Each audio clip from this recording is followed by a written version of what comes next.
All right, good morning, personal finance students. It is Thursday, April 9th, 2020, and this is your e-learning lesson for today. Yesterday, we covered a couple different types of investments: CDs, money market accounts, single stocks, and bonds. Okay, today we're only going to cover one type of investment, and it is the most important investment in this chapter because it is the one that we are recommending that you put your money into. It is called mutual funds. Now, before we get into the notes and everything like that, I do want to show you, like, I gotta lay this out there.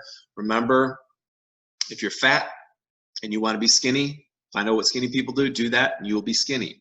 If you are broke and you want to be rich, find out what rich people do and do rich people stuff, and you'll be rich people too.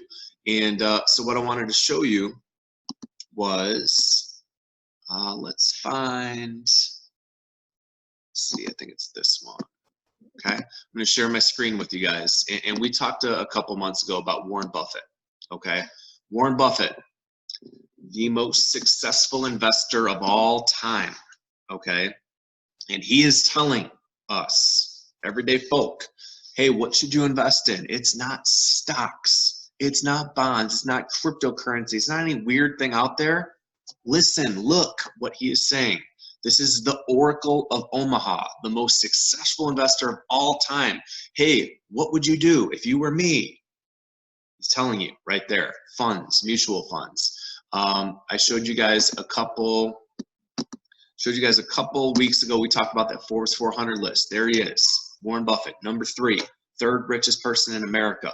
He would be number 1, but he's given away $39 billion of his wealth to charity. Okay, he's still number 3, and he's given away almost $40 billion. Okay, the Oracle of Omaha, most successful investor of all time. There's another dude on that list, Bill Gates, second richest American. Let's see what Bill Gates says. You are an investor who is active in a lot of different arenas. Have you changed the way you look at the markets, or changed anything you're doing as an investor based on what we've seen with the Trump rally, or based on what we've seen with interest rates to this point? No, I think the philosophy that Warren Buffett has put forward, that if you can find great companies and Warren Buffett, Bill Gates, you want to be rich people, do rich people stuff. This is what rich people are telling us to do. Okay, invest in funds. That being said, I'm going to watch your notes with you guys today. So I'm going to share my screen with you guys, and I'm going to pause and walk you through mutual funds. They're a very complex type of investment. So even after today, we're not done with mutual funds. We're going to take several days on these to explain kind of how they work a little bit. So I'm gonna pause and kind of, do some things when needed to give you guys a little clarification on what we're talking about with mutual funds. Okay, so sit back, open your books to, I don't know what page it is, find the next page, and we're gonna watch this together. Okay, and take notes along with us.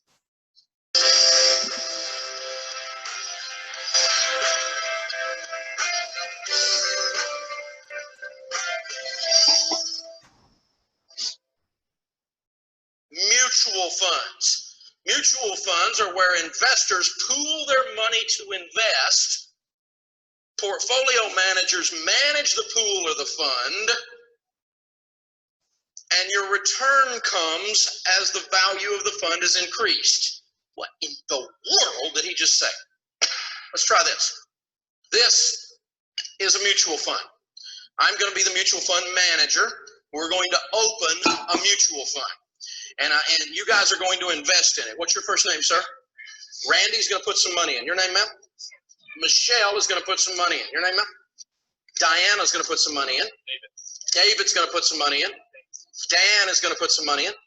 Alicia's going to put some money in. Michelle's going to put some money in. Ryan is going to put a lot of money in. All right? So what has just happened here? This group of people has just mutually funded this. It is this is hard, isn't it? That's all a mutual fund is. A group of people bought into something together.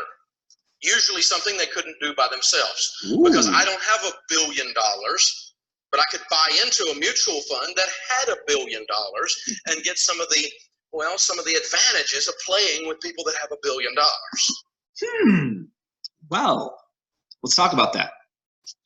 The way mutual funds are constructed, now this is just the tip of the iceberg, but the way they're constructed, they are investments that you buy and you hold for 5, 10, 20, 40 years. And just by the way that they are built and just by the way they are constructed and managed, these build you wealth over long periods of time. You don't buy a mutual fund and sell it a week from now or a month from now. You won't make any money. That's not how they're built. They're not built like stocks to buy and sell, buy and sell, buy and sell. They are buy and hold, okay? And there's a lot of cool investments out there. There's a lot of companies I would love to get into. Amazon, oh my God. But Amazon stock is very expensive per share, okay? Where I can't really get into that or make a big dent or difference or anything like that. But if I put my money in and you put your money in and some other people put their money in and some other people put their money in, and eventually tens of thousands of people put their money into the pool and all that money is in there, there's billions of dollars in the pool. And we get to buy into some cool investments that I wouldn't be able to do by myself. You wouldn't be able to do by yourself. But the pool of money has billions of dollars. And together, we can buy into some really cool stuff that we couldn't do by ourselves. That's what a mutual fund is. It's mutually funded by everybody. And then we all buy in together on investments. Stay tuned. And we'll talk about those. Now, what I do with this money as the manager of this mutual fund tells us what kind of mutual fund they bought. If I took this money and I were to buy something like maybe these bonds we talked about, maybe I bought bonds, then this would be a bond mutual fund, and we usually call it a bond fund. Have you ever heard of a bond fund? That's all it is. Okay, so yesterday we talked about bonds, and we don't recommend that you buy bonds because you're putting your money in one company. They average about 8% rate of return throughout history, the bond market. But one of the things you could do, we're not saying you should. I don't do this. Dave doesn't do this. But you could buy a bond fund, like you just talked about, a bond mutual fund, and pretend this slice of pie doesn't have like 20 or 30 slices of pie. Pretend it had 200 or 300 or 500 little slices of pie. What a bond fund does, a bond mutual fund, is it buys hundreds of different bonds.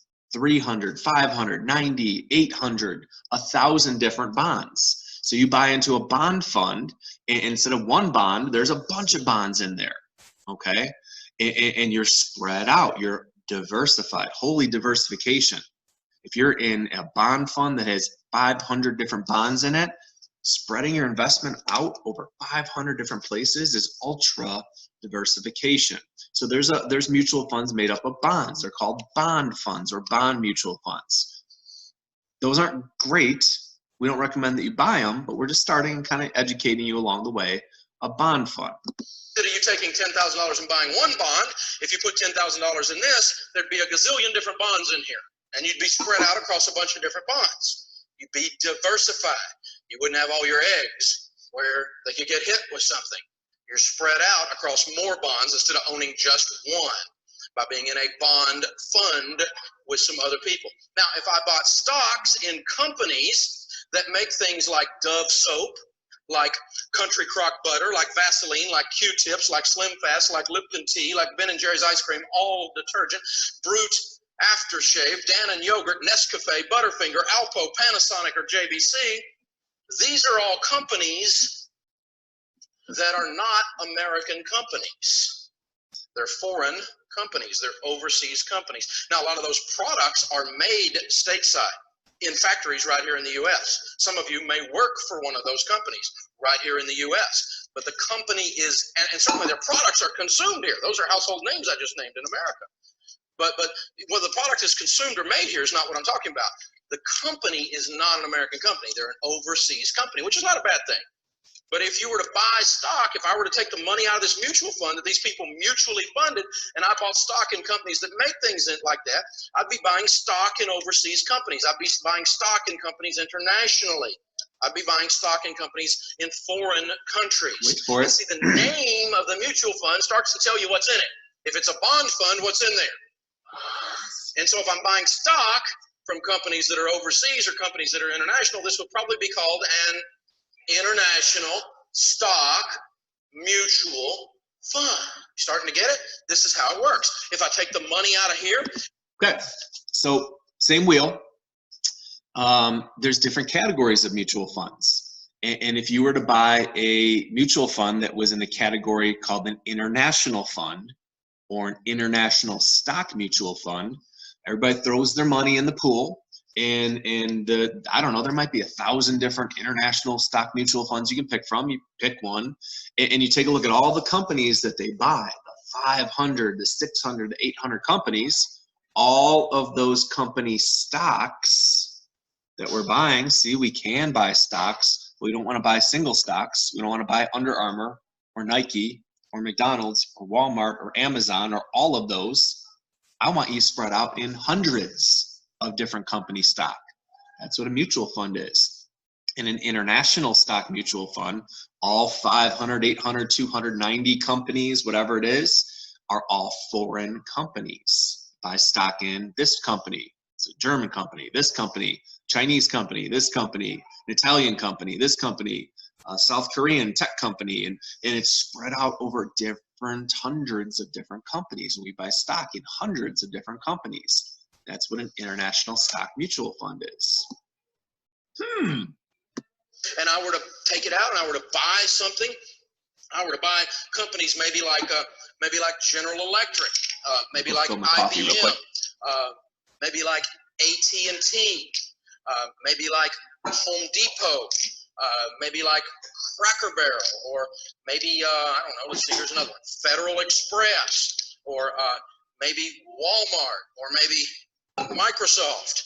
I could buy either one, right? Or maybe Kmart, or maybe not. And Kmart went bankrupt. So I could buy stock in companies that some of them, 90 to 200 different companies, America's best and brightest companies, and maybe these stocks, remember it's a share of ownership when I buy stock in it. And instead of buying one company, these guys have bought into this together. They mutually funded it, and they bought a whole bunch of different companies. So they got that diversification. Their eggs are spread out. They're not in one basket. And if I buy stocks and I buy into a mutual fund where they're companies that are growing, we might call their stocks growth stocks, which would make this then a oh, you're getting it. That's what a growth stock mutual fund is. It's a group of funds, a group of stocks in a mutually funded account. People mutually funded it in companies that are growing. And it goes up, and sometimes it goes down, depending on what the economy is doing and this group of companies do. But if I bet the whole thing on one company, I could lose it all, couldn't I? My eggs could crack up. So if I put $1,000 in one basket for my kid's college, it could crack up. Or if I put $1,000 in here, it's spread across a bunch of different baskets. So it creates diversification. So I like this because remember, diversification lowers risk, because diversification means to spread around. In other words, what we're saying with money is this. Money is a lot like manure. Left in one big pile, it stinks. Spread around, it grows things.